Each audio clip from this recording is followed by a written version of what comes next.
Bonjour à tous et bienvenue sur Let's Find Out, le podcast qui transmet les expériences de levée de fonds des entrepreneurs de l'écosystème.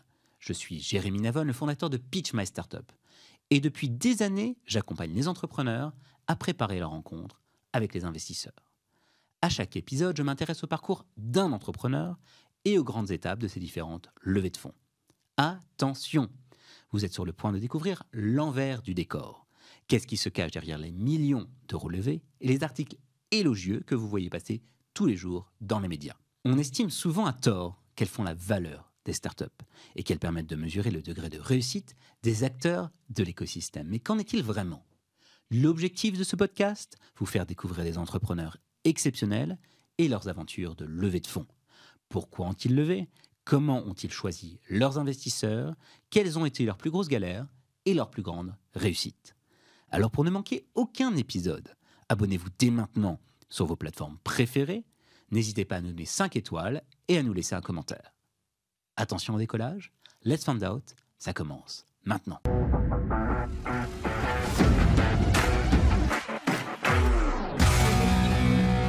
Aujourd'hui, je suis ravi d'accueillir Denis Saada, CEO et cofondateur de Betterway. Salut Denis. Salut Jérémy. Alors Betterway, c'est le premier pass universel dédié à la mobilité des salariés. Le pass donne accès à tous les moyens de transport durables pour les trajets du quotidien des collaborateurs. C'est comme un ticket restaurant, mais pour les transports.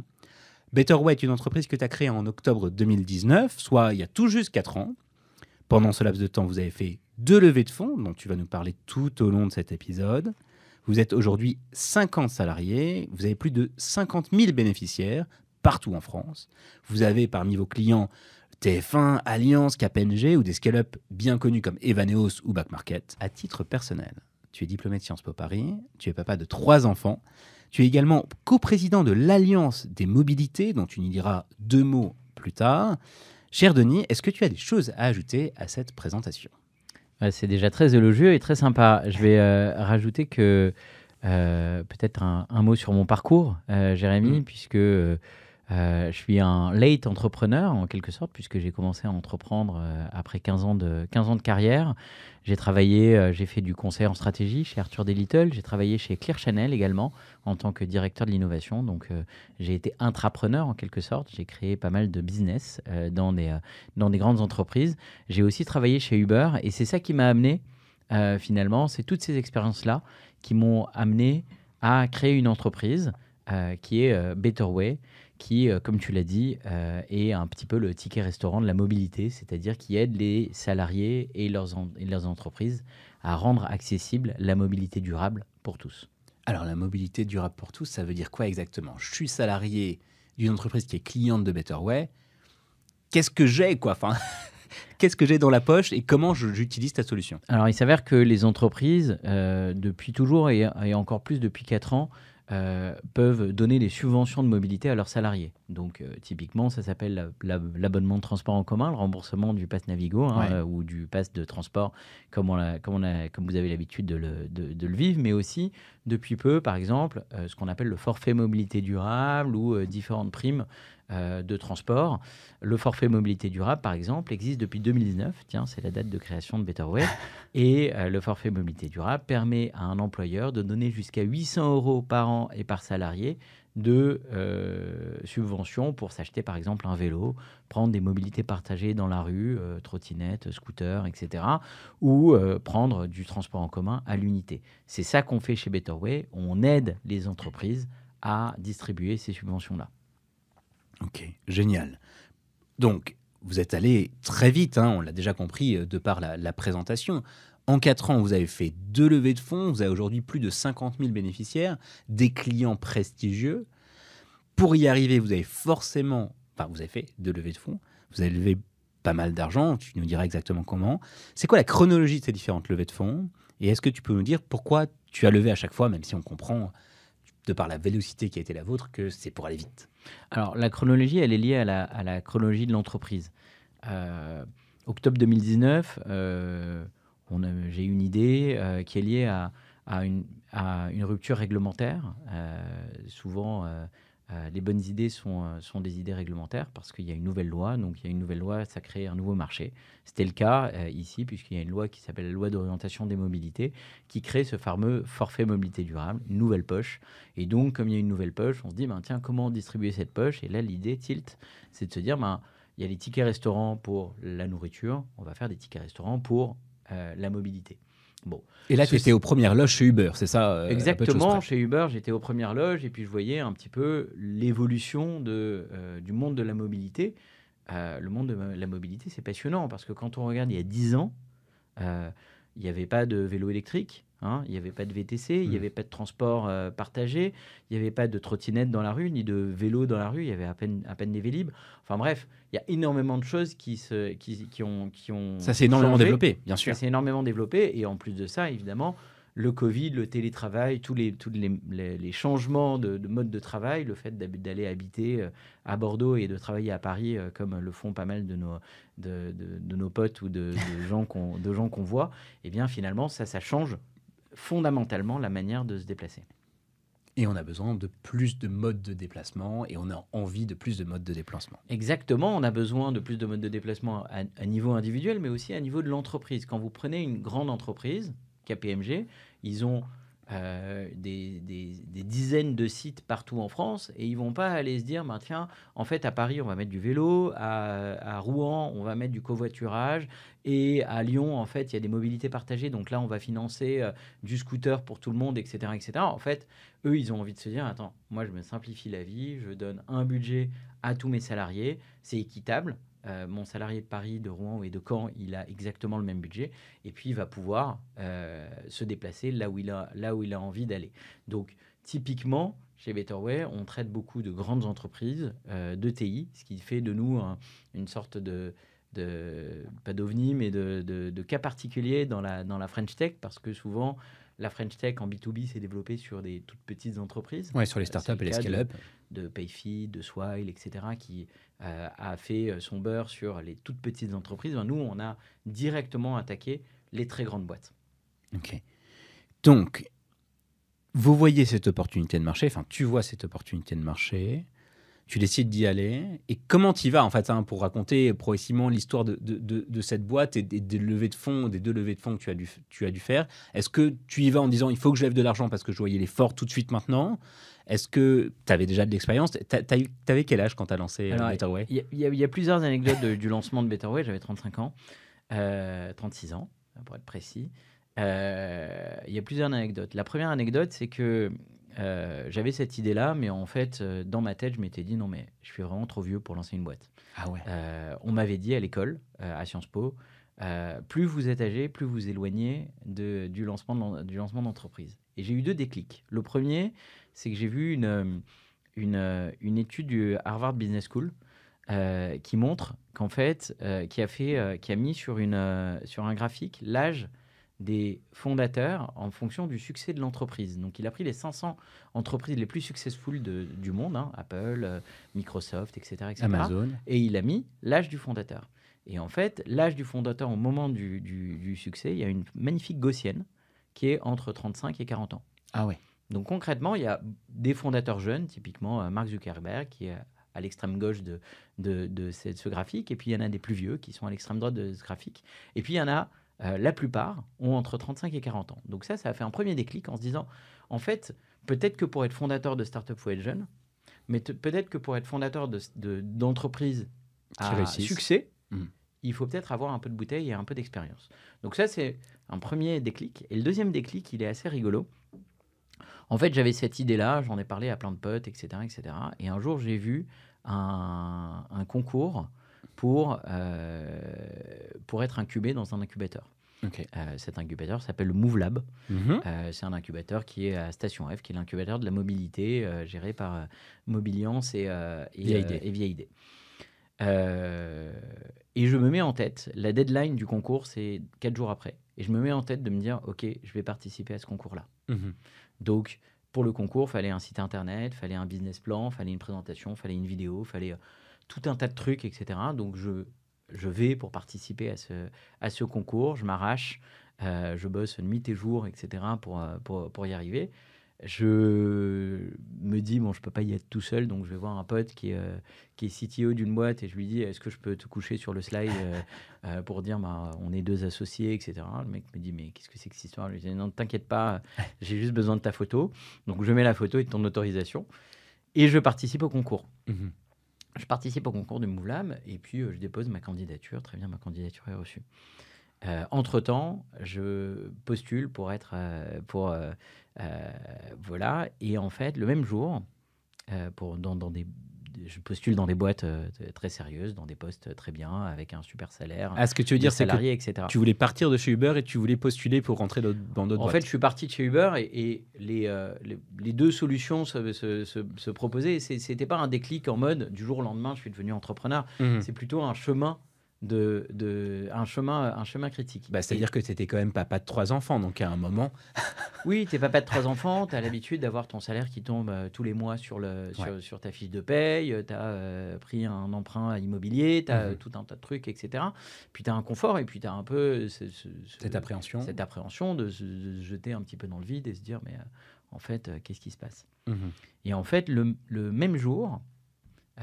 j'apprends que, donc quelques semaines après cette anecdote du MoveLab, j'apprends que je suis pris et j'ai une super offre d'emploi dans une super boîte qui est du Next 40 avec un salaire super bien, avec les bonnes conditions, la bonne boîte, etc., etc. Et que je suis refusé du MoveLab. Aïe, aïe, aïe. Donc j'apprends que je suis refusé. Clément. Et en fait, mon sang n'a fait qu'un tour à ce moment-là. Et je me suis dit, non, en fait... je devrais être hyper content et de me dire chouette, j'ai décroché le job dont plein de gens pourraient rêver. Et en fait, j'étais hyper déçu. Ah ouais. J'étais hyper déçu, non pas que je croyais que j'allais arriver, parce que les gens du MoveLab, ils nous écoutent peut-être. Et puis, pour l'anecdote, j'ai été au MoveLab 1 an après, donc j'ai réussi finalement à rentrer. T'étais un peu early stage, c'est pour ça que j'ai cité Clément Guilbault. T'étais un peu early stage. J'étais super early stage. Tu rigoles, à ce moment-là. J'avais fake it until you make it. Ouais. On en reparlera un peu plus tard dans le podcast, mais fake it until you make it, c'était exactement ça. C'est-à-dire j'avais faké, y compris même mon associé. Voilà, mais j'étais hyper déçu et c'est là où le déclic m'est venu de me dire non, mais en fait, ce que je veux, là maintenant, à ce stade de ma vie, c'est tenter ma chance et monter ma boîte. Ok. Donc là, tu décides d'y aller. Là, je décide d'y aller. Et alors, si on revient sur ce sujet de la levée de fonds, est-ce que directement tu te dis je vais pas pouvoir y aller sans thune? Il faut que j'aille lever de l'argent. Est-ce que tu as levé de l'argent dès le début, dès octobre 2019 ou à peu de choses près? Eh bien, c'est exactement ce que j'ai voulu faire et c'est exactement l'erreur que j'ai faite. Ah ouais. En octobre 2019, je me dis, très bien, il y a la French Tech, il y a des levées de fonds dans tous les sens. Mon LinkedIn est inondé de levées de fonds, d'histoires merveilleuses, d'entrepreneurs qui lèvent sur un slide deck, etc. Bah, il n'y a pas de raison. Moi aussi, je vais aller faire ça. Bien sûr. Donc, je prends mon petit téléphone avec mon petit slideshow, ma petite vidéo de rien du tout, et j'appelle plein de fonds d'investissement. Early, moins early, etc., etc. Et je commence à me mettre en tête de faire un roadshow. Ah ouais. Et ça, on parle de novembre, décembre 2019. Donc, je me mets en tête d'aller rencontrer des investisseurs. Et en fait, c'est pas très compliqué de rencontrer des investisseurs. Les gens sont là pour ça. En fait, quand tu les appelles, en général, tu obtiens un rendez-vous. Mais la plupart me ferment la porte en me disant bah, en fait, mon gars, c'est trop tôt, quoi. T'as rien. J'ai rien. Voilà. Le marché n'existe même pas. La réglementation qui arrive, elle est même pas encore écrite. J'ai rien testé, j'ai rien vu, etc., etc. C'est beaucoup trop tôt. A posteriori, c'est une première erreur que j'ai faite. C'est de se dire, en fait, il faut aller lever des fonds très tôt. Oui. Ça, peut-être pour les auditeurs, c'est quelque chose que je déconseille. En fait, avant de lever des fonds, il faut étudier les autres moyens de financement. La levée de fonds, ça doit arriver probablement en 4e ou 5e position des moyens de financement à chercher. Alors du coup, alors vas-y, fais-nous la liste. Alors, là on se dit pour moi, le moyen de financement numéro 1, le king moyen du financement, c'est de vendre à des clients. On est d'accord. Okay, donc en gros, Le moyen de financement le plus noble, c'est de dire, en fait, je vais aller voir des clients et de leur dire, j'ai un produit, ou je vais avoir un produit peut-être aussi, parce qu'il y a des clients qui sont capables de se dire, en fait, j'investis, finalement, je paye pour avoir ce produit-là qui sera développé dans 6-9 mois, etc. Et l'avoir avant les autres, potentiellement. Et l'avoir avant les autres. Donc ça, c'est le premier moyen de lever de l'argent. Le deuxième moyen, et qui est souvent sous silence, mais en fait, c'est le moyen que nous, on a utilisé pour commencer à décoller, c'est d'aller voir les fournisseurs. OK. C'est de leur dire, écoutez, voilà, moi, je veux créer une boîte, j'ai besoin de votre technologie, vos produits, vos services pour créer cette boîte-là. Je vous demande de participer avec moi à cette création. C'est win-win, puisque quand je l'aurai développé, vous serez mon fournisseur privilégié, quitte à ce que à développer un contrat d'exclusivité ou ce genre de choses. Donc, quand je l'aurai développé, vous serez mon fournisseur privilégié et vous aurez de l'argent qui rentrera automatiquement dans vos caisses. Et moi aussi, je pourrai être capable de travailler là-dessus. Sans qu'il devienne actionnaire. Sans qu'il devienne actionnaire. Nous, on a développé, par exemple, ça auprès de plusieurs fournisseurs qui soit nous ont proposé des facilités de caisse en nous disant, en fait, on commence à travailler, vous nous paierez dans 3 mois, dans 6 mois, dans 1 an, en fait, quand vous aurez du cash qui rentre, ou vous nous payez un peu maintenant et beaucoup après, etc., etc. Soit auprès de grandes entreprises, typiquement. Nous, on a travaillé, par exemple, avec Mastercard, qui a des fonds spécifiques pour créer des entreprises, parce qu'ils soutiennent la création d'entreprises, etc. Typiquement, nous, on édite une carte de paiement. Cette carte de paiement, elle aurait pu être chez Mastercard ou chez ses concurrents. On a dit, dès le début, on va travailler chez Mastercard. Et Mastercard nous a dit, très bien, moi, je veux bien vous fonder, vous proposer une petite bourse de création d'entreprise parce que ça nous intéresse. Ce sujet-là, de la mobilité, etc. Incroyable. Donc ça, c'est un deuxième écosystème auquel on pense Pas assez rarement, mais en fait, auquel, quand vous faites bosser, par exemple, un associé, voilà, en fait, vous faites bosser un fournisseur gratuitement, en quelque sorte. Ouais. Et donc, c'est assez naturel, mais ça arrive assez fréquemment. On peut élargir, c'est-à-dire que typiquement, dans la logique qui est la tienne, les fournisseurs et Mastercard en particulier, c'était comme des associés qui décidaient d'onboarder sur l'aventure et de miser sur toi. Exactement. Okay. Donc ça, c'est la deuxième source de financement. La troisième, et je ne sais pas si c'est la troisième ou c'est peut-être la première, c'est tout ce qui est financement public. Il en existe plein. Il faut y aller, il faut aller rencontrer la BPI, il faut aller rencontrer les réseaux d'entrepreneurs, il faut aller rencontrer tout un tas de financements parce qu'en fait, il en existe. On a aujourd'hui la chance d'être en France, d'avoir un écosystème extrêmement dynamique pour aider à la création d'entreprises. Typiquement, vous souhaitez créer une entreprise, par exemple, il existe un dispositif qui s'appelle la bourse French Tech qui, sous réserve de remplir un dossier qui n'est pas non plus extrêmement compliqué, vous donne 30 000 €. Votre aide, pour casser un mythe, ou en tout cas le dire haut et fort, en France, il y a un système extraordinaire qui s'appelle le chômage. La plupart des entrepreneurs que j'ai rencontrés n'auraient probablement pas pu entreprendre comme ils l'ont fait sans avoir accès aux allocations chômage. Donc concrètement, ce qui, moi, m'a aidé à me lancer, et même ça a été un autre déclic, c'est de me dire, attends, en fait, je viens de sortir de chez Uber, j'ai le droit au chômage pendant 2 ans, à un salaire assez confortable. Concrètement, l'État français me dit, si tu montes ton entreprise, je te fais un chèque en blanc de X euros.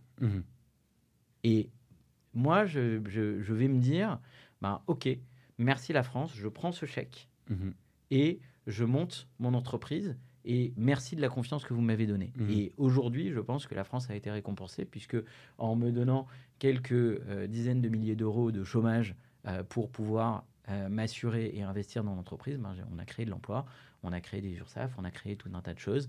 Et je pense qu'aujourd'hui, la France est plutôt bénéficiaire sur cet investissement sur Denis Sadin. Donc, tes clients, tes fournisseurs, alors du coup les aides, donc vous êtes allé chercher la French Tech, vous êtes allé chercher quel autre type d'aide On a essayé, on n'a pas été beaucoup plus loin parce qu'on avait la bourse Mastercard, donc on a essayé d'être frugaux. Ok. Voilà, mais en fait, il en existe d'autres. Je sais par exemple qu'il y a les réseaux entreprendre qui sont assez dynamiques sur ce type d'aide. Voilà, donc typiquement le genre d'aide qu'on peut aller chercher assez, je dirais pas facilement, mais en tout cas aisément quand vous avez quelque chose qui tient la route. Donc vous y êtes allé tout seul, hein, sans cabinet de non dilutif qui vous aurait accompagné sur le sujet. Pour des petites aides, de toutes les manières, les cabinets non dilutifs n'y vont pas pour des vrais très early stage. Ensuite, quand vous avez commencé à lever de l'argent, évidemment, là, nous, on a trouvé ça utile d'être accompagné par des cabinets là-dessus parce que ça demande une technicité, mais aussi ça permet de ne pas se défocaliser. On en parlera peut-être au moment où on a réalisé justement la première levée de fonds. Bien sûr, donc ok, on a compris. Dans un premier temps, vous allez chercher de l'argent de vos fournisseurs, vous essayez d'avoir de l'argent de premiers clients, vous allez chercher à vos French Tech et vous vous lancez. Et donc vous tenez combien de temps avec ces premiers fonds? Alors, c'est une bonne question, vous tenez combien de temps? Mon conseil, c'est le plus tard, le mieux de lever des fonds. Ok. Concrètement, comme je disais, c'est la quatrième source de financement, ou la cinquième, en fonction, si on met le chômage ou pas, c'est la quatrième ou la cinquième source de financement. Donc, en fait, allez explorer tout le reste avant d'aller lever des fonds. Et le plus tard, le mieux, parce que, en fait, plus vous allez être mûr, si vous avez un concept, c'est bien. Si vous avez un concept et un MVP, c'est mieux. Si vous avez un concept, un MVP, une équipe, c'est encore mieux. Si vous avez un concept, un MVP, une équipe, des clients, c'est encore mieux. Si vous avez un concept, un MVP, des clients, et des premiers centaines de milliers d'euros de chiffre d'affaires, c'est encore mieux. Si vous avez etc. et que vous êtes rentable, c'est encore mieux. C'est-à-dire qu'il y a un moment où en fait, il faut aller le plus loin possible dans cette capacité-là, parce que c'est encore mieux. D'un point de vue levée de fonds, d'un point de vue dilution, d'un point de vue aussi succès et montant que vous allez pouvoir lever pour pouvoir développer. Et négociation avec les invests, c'est-à-dire que tu vas pouvoir choisir plus facilement ce que tu veux avoir et négocier dans des termes qui sont potentiellement plus intéressants. Évidemment, l'entreprise est plus sexy si vous avez tout ça qui est inscrit plutôt que vous ayez quasiment rien. Et donc vous, Denis, vous avez attendu combien de temps avant de la faire cette première? 9 mois. 9 mois, ok. Donc, septembre 2000, enfin 9 mois pour partir. Septembre 2020, donc 9 mois après. On a un peu des têtes brûlées parce qu'il s'est passé 2-3 bricoles en février 2020 et en septembre, entre février et septembre 2020, puisqu'il y a eu le Covid. Et concrètement, appeler des entreprises, des grandes entreprises pour leur dire bonjour, je viens vous parler de la mobilité de vos salariés. Et la plupart des entreprises raccrochaient au nez en mode écoutez, là on essaye d'organiser le télétravail et en fait il n'y a personne qui revient au travail, donc de quoi vous me parlez en fait? Y a un c'est petit, le Covid, quand tout le monde est confiné, tu me parles de mobilité. Tu me parles de mobilité alors que tout le monde est confiné, que moi DRH je suis déjà dans la merde parce qu'il faut que j'organise tout à l'arrache en quelque sorte sur le Covid. Donc tout ça fait que on prend du temps, alors assez peu de temps. Mais on bénéficie aussi de ce temps pour pouvoir travailler sur notre produit, sur nos services, pour pouvoir avoir l'agrément bancaire qui est nécessaire à éditer une carte de paiement, pour pouvoir développer un premier MVP, pour pouvoir aller voir des clients, etc., etc.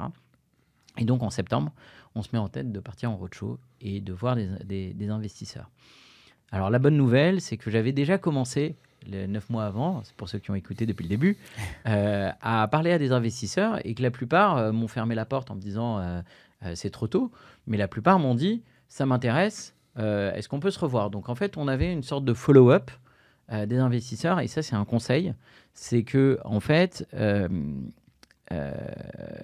prenez rendez-vous avec les investisseurs. Un investisseur, il a besoin d'avoir l'histoire et de suivre toute l'histoire. Et de se dire, tiens, ce type-là, en fait, il est venu me voir il y a 9 mois. Ça avait l'air intéressant son histoire, mais il n'y avait rien. Il revient me voir maintenant 9 mois après. Il a des premiers clients. Il a un produit. Il a trouvé une team, un associé, des associés, etc. Et il a fait un bout de chemin qui est assez impressionnant. là, ça commence à être intéressant. Donc, il y a une histoire. Et puis, il a qui- été vite, hein, Et c'est il a- surtout ça. Ouais. Il a été relativement vite. On peut toujours aller plus vite, mais 9 mois, c'est vrai que c'est assez rapide. Donc, on voit des investisseurs. On fait un roadshow tout seul. Donc, moi, on prend notre téléphone, on va voir, on construit un deck, on construit un BP, on construit un argumentaire. On va avoir quelques amis pour le tester, un peu le deck, et puis avoir des conseils. Il faut jamais être avare, ne pas prendre les bons conseils là où ils sont. Euh, Ça, c'est un truc qu'on a toujours fait chez Betterway, c'est parler à un maximum de monde. Parler. Il n'y a pas d'histoire de secret industriel, etc. En fait, s'il y a quelqu'un qui a la même idée que vous et qui le fait mieux que vous, c'est que en fait, c'est lui qui gagnera. Et donc, il faut en parler un maximum. Donc, nous, on en a parlé. Et là, on va voir pas mal d'investisseurs et on rencontre pas mal d'investisseurs. Des investisseurs, c'est-à-dire que tu vas chercher des business angels, tu vas chercher des family offices, tu vas chercher des VC early stage. À ce moment-là, tu vas voir qui? On va chercher principalement des VC early stage Ok. parce qu'on se dit qu'on a besoin d'avoir entre 1 et 2 millions d'euros Mhm. pour pouvoir développer l'entreprise telle qu'on l'entend, c'est-à-dire créer une grande entreprise et créer une entreprise un peu plus grande en tout cas. Pourquoi on veut chercher entre 1 et 2 millions d'euros D'abord parce que on a besoin de moyens pour développer l'entreprise parce que nos clients favoris, c'est des grandes boîtes. Mhm. On s'est rendu compte dans la phase de recherche, dans les 6-9 premiers mois de Betterway, que on a appelé plein de monde, on a appelé plein de clients, et ceux chez qui ça sonnait, c'est des clients grandes entreprises. Pourquoi? Parce que c'est eux qui ont cet enjeu de multimodalité, de gestion de plein de cas d'usage. J'ai le gars qui a un abonnement SNCF qui habite à Tours et qui vient à Paris tous les jours. J'ai le gars qui fait du covoiturage. J'ai le gars qui fait de l'autopartage. J'ai le gars qui s'est acheté un vélo. J'ai le gars qui veut réparer son vélo, etc. etc. Plus on a de cas d'usage, plus notre Besoin est fort. notre besoin, notre produit est important. Donc on va chercher les grandes entreprises qui nous distinguent pas mal du microcosme des startups B2B, en Mhm. quelque sorte, puisque on a ces clients-là. Donc, qui dit grande entreprise dit besoin de pas mal de moyens, cycle de vente relativement long. Besoin de fonds de roulement. Besoin de fonds de roulement et besoin de crédibiliser énormément le produit pour bosser avec un Allianz qui a été un de nos premiers clients, des entreprises qui nous ont fait confiance très tôt, un AXA, un TF1, etc. Ben, concrètement, il va falloir montrer patte blanche et être irréprochable surtout. On ne peut pas faire du bricolage avec ce genre de boîte. Et du coup, tu as levé quoi pour financer la tech, pour financer l'équipe? C'était quoi les requirements qu'il y avait pour travailler avec ces grands groupes et qui étaient nécessaires pour délivrer le service que tu voulais délivrer?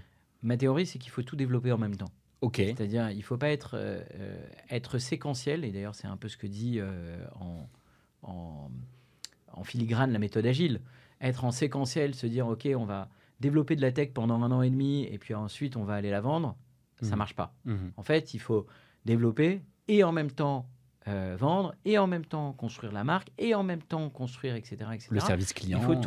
Il faut tout monter en même temps. Et c'est toujours ce qu'on a fait chez Betterway, alors avec souvent un peu de poids du corps à droite ou à gauche, mais ce qu'on a fait, c'est développer tout en même temps. Et c'est vachement important parce qu'en fait, une tech sans client, ça marche pas, des clients sans tech, ça marche pas. Donc il faut développer à la fois la partie commercial, marketing, service client, etc. et la partie produit tech de manière concomitante. Donc cette levée, elle servait à la fois à recruter nos premiers commerciaux et à fortifier la marque, et elle servait aussi à développer à recruter des développeurs et des product guys pour fortifier le produit. Du coup, ce montant, tu l'as calculé comment? C'est vraiment souvent une question qui m'est posée en early stage. C'est OK, bon, alors du coup, on a besoin de combien? Je sais pas. Avec 2 millions, on serait bien. Non, mais ça veut dire quoi? Comment tu as calculé entre 1,5 et 2 millions? Alors, assez fréquemment, le montant, c'est pas le calcul premier. Je m'explique. pour intéresser un fonds de VC, ce qu'on a compris, c'est que les fonds de VC prennent en général entre 20 et 25% des entreprises. Pourquoi ? Parce que s'ils prennent plus, ils considèrent que, en tout cas en early stage, ils considèrent qu'ils étouffent le management. Et s'ils prennent moins, ils considèrent qu'ils n'ont pas assez de levier pour pouvoir aider le management. Donc la règle, c'est que ces fonds de VC prennent entre 15 et 25%. Voilà. Ceci dit, le montant est plutôt la variable, qui est de se dire, OK, combien je peux aller chercher sur le marché. Évidemment, pour 15%, on aurait aimé aller chercher 10 millions pour 15%. Au stade où on a fait la levée, ce qu'on valait, c'était entre 20 et 25% et 1,5 million. Voilà. Et ça, c'est pas nous qui l'avons dit, c'est le marché qui l'a dit. Alors, comment cette valo a été calculée ? Elle est pas calculée par les entrepreneurs. Elle n'est pas calculée par les entrepreneurs. C'est pas toi qui calcule ta valo. Non, on calcule pas sa valo. La valo, c'est un entrepreneur, c'est quelqu'un qui fait du business. Donc faire du business, c'est des ventes, c'est des coûts, c'est des projections, etc., etc. Donc ça, c'est les KPI de l'entrepreneur. Et l'entrepreneur, il a besoin, lui, de montrer ces KPI-là. Ensuite, il les montre à un professionnel qui est un investisseur, un financier, qui, lui, va prendre des KPI business et les transformer en KPI de valorisation. Financier. Et donc, on a toujours refusé, moi j'ai toujours refusé de parler de valo avec les investisseurs. Moi, ce qui m'intéresse, alors le calcul n'est pas loin, mais ce qui m'intéresse, c'est combien ils vont me donner pour financer mon business et de combien je vais me délester de parts. Ensuite, la valo, c'est un indicateur d'investisseurs. Et d'ailleurs, c'est un indicateur qui veut souvent pas dire grand-chose parce que on aurait pu avoir 1,5 million avec une valo de 40 millions, mais avec des clauses qui étaient extrêmement défavorables au deal et où on n'aurait pas été. Ok, donc j'entends. Toi, tu es entrepreneur, le cœur de ton métier, c'est le business, tu travailles sur tes KPI business, et après, ils en font des KPI financiers pour définir cette valo. C'est quoi les KPI business, du coup, que tu as mis en avant ? Alors, en early stage, les KPI business, c'est plutôt des KPI de vente, en fait. C'est ça qui intéresse. C'est en fait ce qui intéresse les VC early stage, c'est de dire, concrètement, est-ce que votre truc que vous avez créé, est-ce que vous l'avez vendu ? À qui vous l'avez vendu ? Comment ? Combien ? Est-ce que c'est du business récurrent, de l'ARR, comme on le dit, et comment ça marche, quelle est la profondeur du marché, etc. C'est ça le plus gros sujet, ça c'est le premier. Le deuxième sujet que va regarder une boîte early stage, c'est l'équipe et ses réussites. C'est-à-dire, concrètement, est-ce que les entrepreneurs qui sont autour de la table ont l'air sérieux et est-ce que, concrètement, ils ont réussi à aller vite et à faire preuve d'efficacité. Concrètement, est-ce qu'ils ont pris les bons choix ? J'en profite, moi, pour dire que tout ça, et je lui fais un petit coucou, tout ça n'aurait pas été possible sans Alain, mon cofondateur, et toutes les personnes qui ont été là dès le début. Je pense à Igal qui a bossé sur le produit. Je pense à Clément qui nous a accompagnés au début et qui est parti entre-temps. Mais en tout cas, les personnes qui vous entourent sont des indicateurs extrêmement forts pour les VC en early stage. Du coup, Alain, c'est pas le cofondateur que tu avais mis sur le slide pour le Move Lab au début. Alors Alain, c'est pas le cofondateur que j'ai mis sur le Move Lab, on s'est revus après. Alors ce qui est rigolo avec Alain, c'est que lui, il était un peu dans la même situation que moi, c'est-à-dire il était sorti de Algolia. Moi, j'étais sorti de chez Uber, donc on avait tous les deux des beaux noms derrière le dos. Et c'est un copain de copain, Alain. Juste pour vous raconter l'anecdote de la rencontre, on a un ami commun qui s'appelle Jean-François, JF. Ce copain, il est chasseur de tête. Et au moment où je monte ma boîte, il me dit « Tu devrais aller prendre un café avec Alain ». Je dis « C'est qui Alain ?»« Mais si, tu sais, le mec qu'on a croisé, machin, etc. »« Ah oui, c'est vrai, je me rappelle. Ok, très bien. Je prends un café avec Alain parce que moi, ma théorie, c'est de dire je vais parler à tout le monde. » Puis je lui pitch Better Way, etc. C'est en octobre 2019. Il me dit, écoute, c'est vachement bien, j'adore ton projet, etc. Mais moi, personnellement, il a une femme qui est anglo-américaine. On risque de repartir en Angleterre. C'est pas le bon moment pour moi. Donc, je vais t'aider, mais j'ai pas trop de bande passante là-dessus. Et en fait, arrive le moment du Covid. Et au moment du Covid, je le rappelle, il est dans une maison de campagne en train de repiquer des radis véridiques. Voilà, à la campagne. Et je lui dis, écoute, j'ai entendu que tu es encore en France. Donc, en fait, est-ce que tu es chaud pour y aller? Et il me dit, OK, on y va. Et donc, on y est allé. Et depuis, c'est mon sparring partner de folie parce qu'on est extrêmement complémentaires. On a une vraie histoire ensemble, quoi. Et du coup, lui ses fonctions au sein de l'entreprise, c'est quoi? En gros, lui, il s'occupe de tout ce qui est produit, tech, opération. Ok. Donc, livrer le service, concrètement.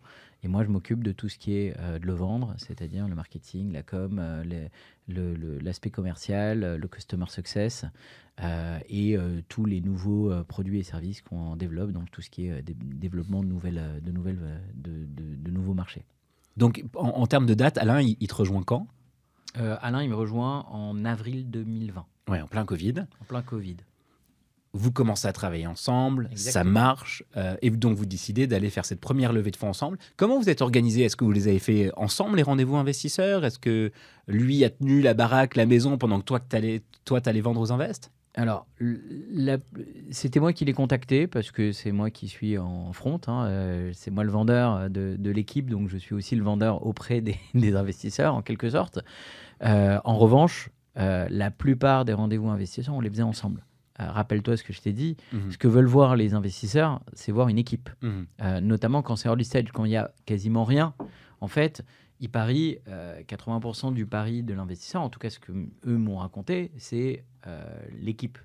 À partir du moment où ils ont validé que bon, il y a un marché, qu'il y a une croissance, et que ça paraît intéressant et dans le vent.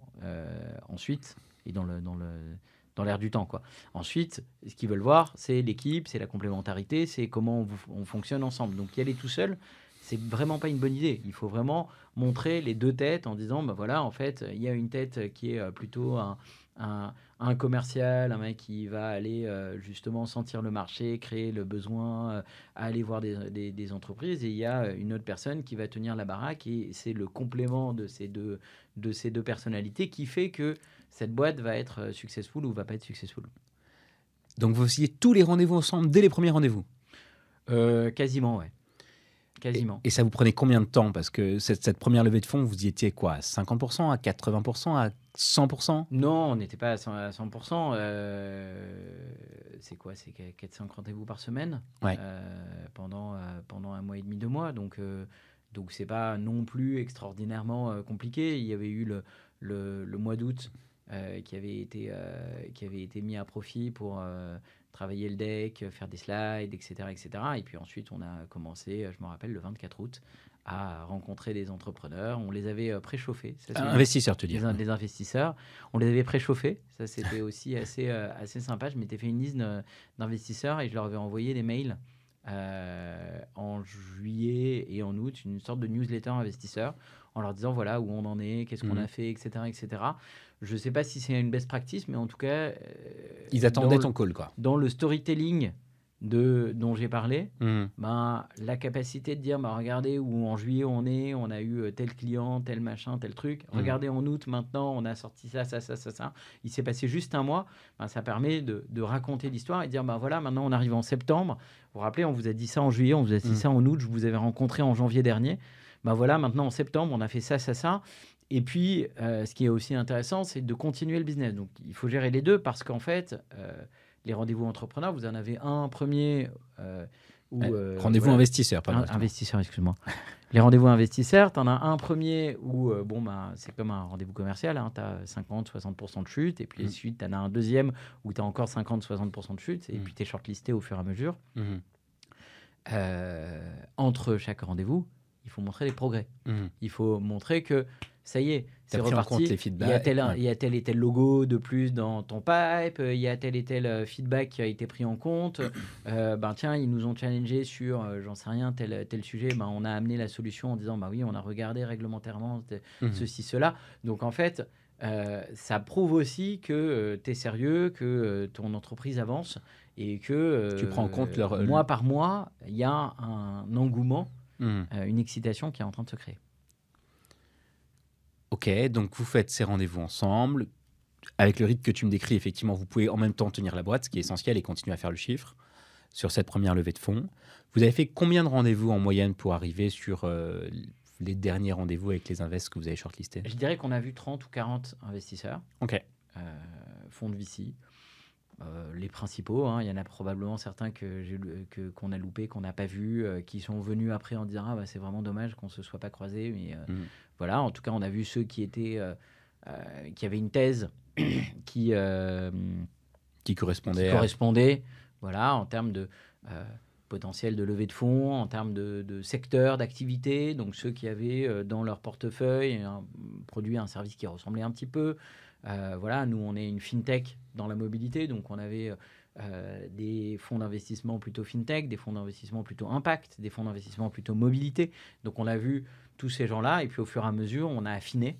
Voilà, on a vu évidemment tous les fonds early stage, donc ceux qui investissent dans les entreprises très tôt, qui sont spécialisés là-dedans. Et on a affiné au fur et à mesure, et ça s'est affiné même de manière, naturelle, quoi, puisque certains fonds nous ont dit non, ça ne nous intéresse pas, et on a avancé comme ça. Ok. Donc, certains fonds vous ont dit ça ne nous intéresse pas. Il y a aussi souvent une question de fit humain. Toi, est-ce qu'il y a eu tout de suite des no-go humains sur certains fonds où tu te dis, ok, la thèse correspond, ils sont prêts à y aller, mais moi, j'y vais pas? Alors, c'est plutôt arrivé à la fin. Parce qu'en fait, au début, tu te dis, je veux faire survivre mon entreprise et j'ai envie d'y aller. Donc, au début, tu te dis... j'ai besoin de l'argent. J'ai besoin d'argent, et tu mets de côté un petit peu l'aspect humain en mode, on va pas dire non s'il y a quelqu'un qui est capable de nous faire un chèque et qu'il est un peu plus pénible ou c'est pas un super fit. C'est pas grave. L'intérêt suprême, c'est l'intérêt de l'entreprise en quelque sorte. Donc il faut y aller. Ensuite, à la fin, si et on a eu la chance d'avoir plusieurs offres sur le tapis, entre les mains. Évidemment, là, l'aspect humain entre en considération, parce que tu te dis, il y a certaines personnes où tu n'as pas envie d'être avec eux dans une salle tous les 2 mois, tu n'as pas envie de les appeler quand tu auras un problème, etc. C'est aussi des gens qui sont là pour vous accompagner. Il n'y aura pas que des sourires, il y aura aussi des dents qui grincent. Et très honnêtement, avoir des gens avec qui on se sent à l'aise, c'est hyper important. Du coup, vous avez signé avec qui? On a signé avec Aster Capital. Aster Capital, je les salue s'ils nous écoutent certainement. Pour le coup, ils rentrent exactement dans ce que je raconte. C'est-à-dire, on les avait rencontrés plusieurs fois, y compris avant d'être en levée de fonds. Donc, ils avaient déjà une acculturation autour de Betterway. Il y a eu un très bon fit. On a trouvé des entrepreneurs, des investisseurs. Je dis entrepreneurs à chaque fois, mais il faut être un peu entrepreneur pour être investisseur, honnêtement. On a trouvé des investisseurs très à l'écoute, très ouverts à la discussion, très à nos côtés. C'est-à-dire vraiment, on s'est senti à l'aise. Et voilà, donc c'était notre lead en quelque sorte. Et ensuite, on est allé chercher des fonds de complément. NCI Waterstart, qui est un fonds local spécialisé notamment dans les entreprises locales et qui était assez friand de tout ce qui était fintech et impact. On a pris Plug and Play aussi pour prendre un peu le contre-pied, c'est-à-dire Plug and Play, c'est un réseau international qui met souvent des petits tickets, mais dans énormément d'entreprises. Donc Plug and Play nous a accompagnés également. Et dernier point, on a été chercher une vingtaine de business angels. Ah, quand même. OK. Voilà. Assez marrant parce que les business angels, souvent, soit ça vient très tôt, soit ça vient très tard dans les tours. Là, ils viennent très tard parce qu'en fait, quand le fonds est constitué, il y en a pas mal qui se disent, ben, tiens, j'aimerais bien en être, quoi. J'aimerais bien en être. On va y aller. Et puis, au fur et à mesure, on a rencontré un club de business angels. Il y en a eu 8 ou 9 qui sont arrivés d'un club. Et puis ensuite, 1, plus 1, plus 1, plus 1, plus 1. Le copain d'un copain qui dit, ben oui, en fait, tiens, appelle mon pote, moi je mets X, appelle mon copain, il va peut-être mettre, etc. Et ça, c'est des rendez-vous de 30 minutes, 1 heure, où vous allez compléter un petit peu le tour de table. Est-ce que tu en avais vraiment besoin d'un point de vue financier de ces business angels? Alors, tu fais feu de tout bois, c'est-à-dire que même 5 000, 10 000 euros, tu te dis, ben chouette, 10 000 euros d'un business angel, ça va me payer 3 mois de salaire d'un responsable marketing duquel je me serais bien passé, mais peut-être que j'en aurais besoin, donc tant mieux. Voilà. Donc il faut faire feu de tout bois, il n'y a pas de mauvais argent ou de mauvais fonds. Ensuite, les business angels, ils ont aussi une coloration intéressante. Il y en a pas mal qui nous ont aidés. Bien sûr, c'était ça en fait l'idée. C'est ce qu'on appelle le smart money. Il y en a certains où on les a pas vus du début à la fin. Voilà, puisque aujourd'hui, je fais un peu de teasing, mais aujourd'hui, la plupart tous les business angels sont sortis. Déjà sur notre cap table. Déjà, tôt, malheureusement, trop tôt. Mais il y en a certains qui nous ont aidés. De manière ponctuelle ou de manière plus régulière.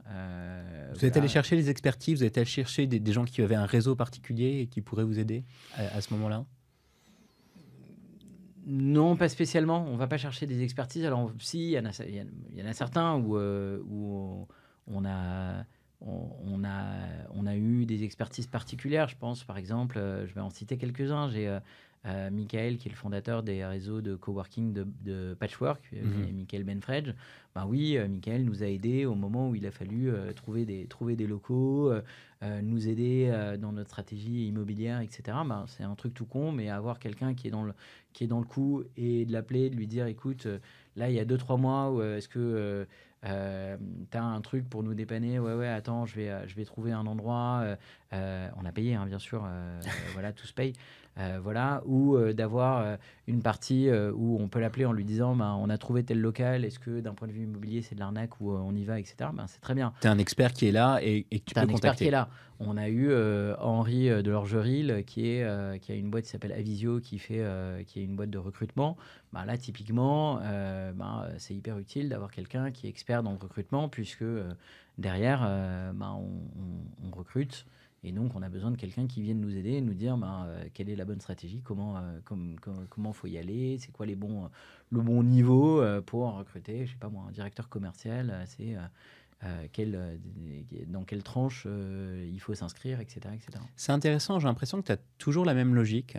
Quand tu allais chercher, tu as fait pas ta première levée, quand tu allais chercher ton premier argent, tu allais voir tes fournisseurs et tu les as traités comme des associés. Là, tu me dis la même chose sur les business angels. Quand tu allais chercher des compétences comme des associés. Et quand tu as pris ton associé par définition aussi. Et j'ai l'impression qu'il y a vraiment ce fil conducteur-là. Est-ce que tu dirais que j'ai raison là-dessus?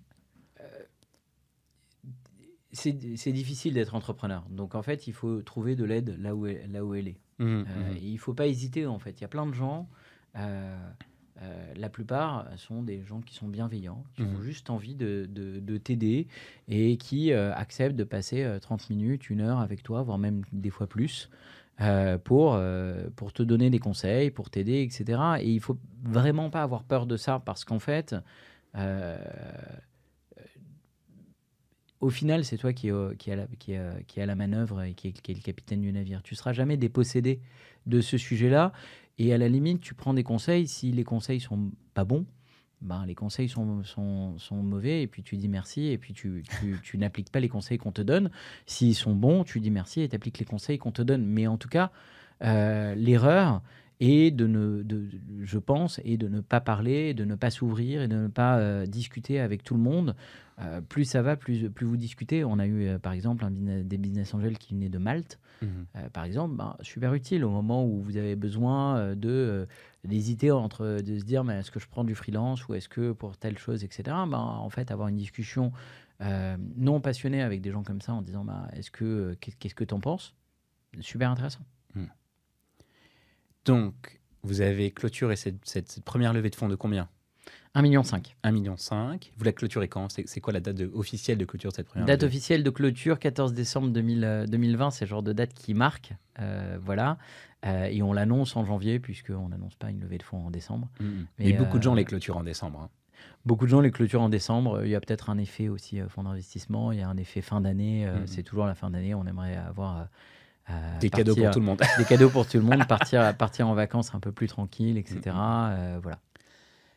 Et on a bien compris comment tu as structuré cette première levée de fonds. Chers auditeurs, merci de nous avoir écoutés. J'espère que vous avez passé un bon moment en notre compagnie et que vous avez appris plein de choses sur la levée de fonds. Si ce podcast vous a plu, abonnez-vous dès maintenant sur vos plateformes préférées pour ne manquer aucun des prochains épisodes. Parlez-en autour de vous, donnez-nous 5 étoiles et mettez-nous un super commentaire, ça fait toujours plaisir. Vous pouvez aussi nous suivre sur Instagram pour découvrir les coulisses de ce podcast et échanger avec nous. Il me reste à vous dire à très bientôt sur Let's Find Out.